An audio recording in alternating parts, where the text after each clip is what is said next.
Assalamualaikum warahmatullahi wabarakatuh. Rekan para peserta pembelajaran I'dad Qiraatil Kutub bersama Elbia, Lembaga Bahasa Inggris dan Arab, Teluk Kuantan. Alhamdulillah, pada kesempatan ini kita akan melanjutkan pelajaran tentang Alamatul I'rab bagian B, di mana sebelumnya kita telah membahas Alamatul I'rab atau tanda-tanda i'rab bagian A. Sebelumnya kami ingatkan kepada kita semua, pastikan bahwa kita telah menguasai dan sudah bisa pelajaran sebelumnya.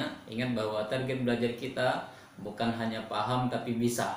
Jadi pastikan kita sudah bisa sebelum kita melanjutkan ke tahapan berikut ini, karena kita belajar di kelompok I'dad Qiraatil Kutub ini bagaikan naik gedung bertingkat. Jadi ada tangga-tangga yang harus kita lewati. Apabila kita terlewat satu tangga, maka akan sulit bagi kita untuk menaikkan kaki kita ke tangga berikutnya. Nah, karena itu sekali lagi pastikan kita sudah bisa. Apabila belum, maka dimohon untuk bersabar dulu. Kita ulang lagi pelajaran sebelumnya, baru kita melanjutkan ke tahapan berikut ini. Alamatul i'rab qismul ba. Pelajaran pada hari ini kita mulai dengan al-asma al-khamsah, itu isim yang 5. Dia dinamakan isim yang 5 karena jumlahnya ada 5. Ada abuka, akhuka, hamuka, fuka, dan dzu malin. Tapi pada pelajaran ini kita tampilkan satu saja sebagai perwakilan, karena cara me-i'rab setiap al-asma al-khamsah ini sama. Baik, yang pertama adalah abuka. Kita lihat perbedaan antara abuka dengan contoh di bawahnya, abaka dan abika, yaitu huruf yang terletak sebelum domir. Nah, domirnya kebetulan sini ka, sebenarnya bisa domir ki, bisa domir hu, abuhu, bisa domir hum, abuhum. Nah, sebelum domir di sini ada huruf waw. Jadi ada waw ya. Berarti dengan adanya waw itu menjadi tanda bahwa al-asma al-khamsanya sedang marfu'. Adapun manakala di situ ada alif, itu alifnya, maka isim yang 5-nya sedang mansub. Begitu juga kalau sebelum dhamir itu ada huruf ya, maka dia sedang majrur. Jadi kalau kita bertemu dengan kalimat misalnya akhuka, maka cara mengi'rabkannya sama saja. Akhu marfu' bil waw li'annahu min al-asma al-khamsah. Ingat, di sini kita tambahkan kata-kata min. Karena isim yang 5 itu jumlahnya 5, jadi kita tidak mungkin bertemu 5-5-nya, kita hanya bertemu salah satunya saja. Maka kita sebutkan min al-asma al-khamsah atau min al-asma'il khamsah. Pelajaran berikutnya adalah isim la yansharif. Ismun la yansharif, atau bisa juga al-ismul ladzi la yansharif. Ini isim yang tidak bisa beralif lam, dan dia juga tidak bertanwin sebenarnya. Ini agak berbeda karena biasanya isim mufrad kita temukan selalu majrurnya bi kasrah. Kalau ada masjid, ada fi, menjadi fil masjidi. Tapi sekarang khusus untuk ismul la yansharif itu tanda jarnya atau tanda khafadnya bukanlah kasrah tapi fathah. Ya, fathah di sini ya. Ada fathah. Itu adalah menjadi tanda bahwa dia majrur. Jadi sering kita baca mungkin di kitab-kitab hadis an Utsman. Nah, Utsman itu sebenarnya bukan Utsmani tapi Utsmana. An Umar bin Khattab. Menurut para pembelajar qawaid bahasa Arab, sebenarnya pembahasan ismul la yansharif itu cukup luas. Bahkan ada yang mengatakan bahwa separuh dari pelajaran qawaid itu adalah pembahasan tentang ismul la yansharif. Tapi kita hanya membahas contoh-contoh yang sering muncul. Kalau sifatnya sudah kasuistik, nanti akan ada pembahasan yang lebih mendalam lagi. Kemudian Nah, berikutnya kita masuk fi'il. Nah, ini semuanya fi'il mudhari', karena fi'il yang bisa berubah-ubah itu adalah fi'il mudhari'. Bisa berubah maksudnya dia bisa di-i'rabkan. Kadang-kadang dia marfu', kadang-kadang dia mansub, kadang-kadang dia majzum. Ingat bahwa fi'il itu tidak pernah majrur, tapi dia majzum. Kalau marfu', isim ada marfu', fi'il juga ada marfu'. Kalau mansub, isim ada mansub, fi'il juga ada mansub.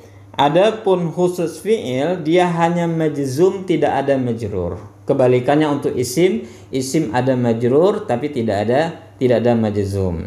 Nah, ini adalah contoh al-af'al al-khamsah. Lengkapnya al-af'al al-khamsah ini akan kita pelajari pada tahapan berikutnya. Tapi untuk hari ini contoh dari al-af'alul khamsah, di mana dasar dari fi'il yang 5 ini ada nun di belakangnya. Yatlubuna. Nah, ada nun. Jadi nun di belakang itu menjadi tanda bahwa dia rafa. Kenapa nun tanda rafa? Karena ketika dia nasab itu tidak ada nun lagi. Hasfin nun ini artinya hilang huruf nunnya, atau dihadzafkan itu artinya hilang. Jadi yang tadinya ada nun di sini, di bawah nunnya hilang, diganti dengan alif wiqayah, alif penjaga. Bagaimana, apa penyebab fi'il mudhari ini mansub? Karena dia dimasuki oleh huruf nasab, misalnya an. Jadi an yatlubu. Jadi huruf an ini menjadi penyebab mansubnya fi'il mudhari'. Nah, kita juga akan belajar lebih detail tentang huruf-huruf nasab, huruf-huruf jazam, dan huruf jar di satu pertemuan khusus nanti insyaallah. Begitu juga dengan majzumnya. Nah, kalau tadi mansubnya dengan hazaf nun, ternyata majzumnya juga dengan hazaf nun. Jadi nunnya hilang, sama kasusnya dengan mansubnya. Baik, pelajaran berikutnya adalah lam yattasil bi akhirihi syai'. Ada fi'il mudhari' yang digolongkan kepada lam yattasil bi akhirihi syai'. Ini huruf ba ini adalah huruf aslinya, huruf asli fi'il mudhari'nya. Setelah huruf asli ini tidak lagi ada tambahan huruf. Jadi lam yattasil itu artinya tidak bersambung, bi akhirihi di akhirnya syai'un, sesuatu apapun. Jadi tidak ada huruf apapun setelah huruf akhir ba. Karena itu dia dinamakan lam yattasil bi akhirihi syai'. Nah, tanda marfu'nya nanti dengan dhammah, nasabnya dengan fathah, majzumnya atau jazamnya dengan sukun. Jadi dhammah itu menjadi tanda marfu', fathah menjadi tanda nasab atau mansub, adapun sukun pada huruf ba itu menjadi tanda jazam atau dia majzum. Nah, ini satu lagi. Jadi di kasus fi'il mudhari', kadang-kadang kita temui ada huruf akhir itu, kalau tadi huruf akhirnya huruf ba, sekarang huruf akhir itu salah satu dari huruf sakit. Huruf ilat, huruf sakit, maka dia namakan dengan mu'tal akhir. Jadi sakit akhirnya. Asal katanya ini adalah yajri. Ada huruf ya di situ. Yajri. Huruf sakit itu ada 3 ya. Ada alif, ada waw, ada ya. Jadi apabila di akhir fi'il mudhari' itu huruf aslinya salah satu di antara yang 3, alif, waw, dan ya, atau kadang ada yang menyingkat awai, salah satu dari awai ini, maka dia tergolong sebagai fi'il mudhari' mu'tal akhir. Nah, apabila dia mansubnya normal saja, an yajriya. Jadi ada tanda fathah. Tapi kalau dia jazam, nah ini huruf jazam ya. Lam itu adalah huruf yang menjadikan fi'il mudhari' yang tadinya marfu' menjadi majzum. Nah, sekarang yajri jadi majzum. Caranya gimana? Dihilangkan huruf ya-nya. Karena ya itu salah satu huruf ilat. Kalau waw dihilangkan wawnya. Kalau alif dihilangkan alifnya. Jadi hasfi harfil illah ini artinya adalah dihilangkan huruf ilat, huruf sakit. Nah, jadi dia majzum dengan hilangnya huruf sakit. Jadi kita kembali ke pembuatan kartu. Caranya adalah kita bikin di bagian depan kartu itu yang di bikin segi 4 sekarang itu bagian depan kartu, bagian belakangnya yatluba. Nah, ini dibikin an dulu ya sebagai tanda bahwa dia nasab. Ini dibikin lam di sini ya, lam yatluba untuk yang bagian bawah. Jadi an yatluba. Sekarang yang kita i'rabkan bukan annya tapi yatlubanya. Yatluba fi'il mudhari' mansub bi fathah li'annahu lam yattasil bi akhirih syai'.